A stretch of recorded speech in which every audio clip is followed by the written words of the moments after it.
YouTube, what it do? Ricky Unboxed here, back with yet another banger. And today we're going to be unboxing the iPhone 15 Plus. And this is the green iPhone. Now, besides from having the best battery life manufactured from Apple, there's so much more to dive into. So sit back, relax. Let's get into this unboxing, guys. So as you can see, the box is that typical manufacturing box that they ship with all Apple products, and man, I just love that easy tab to just rip across and get into this box. Features two tabs, one on the left, one on the right, and it just makes that phone levitate just a little bit higher so you can pull it out of the box that much easier.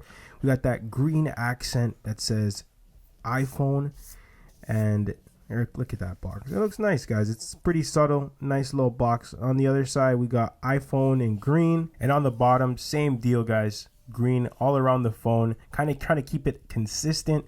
I like the green. It's pretty subtle. On the back, you got your, typical details about the product. We got one tab on the top we're gonna rip off, one tab on the bottom we're gonna rip off, and let's see this phone now. Boom, there it is. Now, honestly, I'm going to be real with you. My first impressions of the color, it's very, very faint. Like, it's not that like, boom, like you see, oh, wow, that's green. Like, it's very subtle, like you almost got to hit it at the right light for you to catch that it's even a green phone. But we're going to get into that in a second. We got the USB-C with the same ribbon style cable. It's nice. But I'm not going to lie, the Pixel 8 has a more premium feel, a more premium quality cable to me, to be honest. But we'll see how it lasts in the years to come. And then we got our SIM card ejector tool. And we also have, the standard, regulations and what not to do, warning guides and manuals and things like that. At this point, it's pretty typical to see the warning manuals. But one thing that I really wish they had introduced was a green sticker. Like, Apple, how you missed that? You guys still shipping these stickers, which I appreciate, but why don't you just make it green? You got everything else looking green.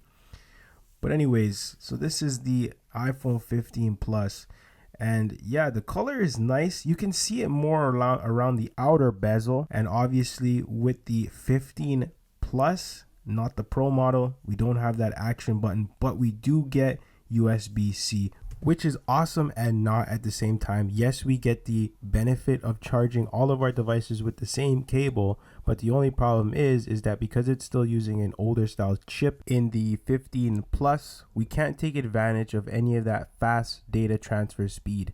But at least we still get USB-C. Now, this phone started up pretty quick. I'd say it was about 13 seconds. Now, obviously, I did fast forward it, but roughly around 13 seconds, and the display kind of just starts up with the hello. Pretty typical on all iPhones that are being shipped nowadays. And I'm just gonna go ahead and skip through the startup, and let's go ahead and hit welcome. We get that nice welcome greeting.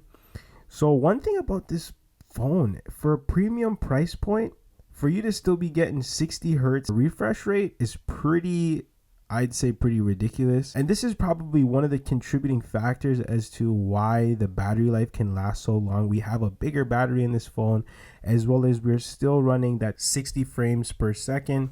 So I guess it's a little bit of a bonus, as well as the build quality of this phone is pretty sturdy. It feels a little bit different in your hand. I think they curved the bezels a little bit more, which makes it feels a little nicer to hold in your hand. One of the other cool features is they've actually color matched the USB-C plug to match the outside of the phone, which is actually insane. This phone also gets a spec bump to the voice isolation feature that the iPhone comes with, where in which this is kind of like when you have a loud environment, you can kind of change the mic to only pick up your voice, which it does really cool. It does really good. I'll do a more in-depth video on how that works in the future, so make sure you're subscribed to get that notification. Another thing to note is that this iPhone does not support always on display. That's still only a Pro model feature. So if you're thinking about getting this phone for one of those reasons,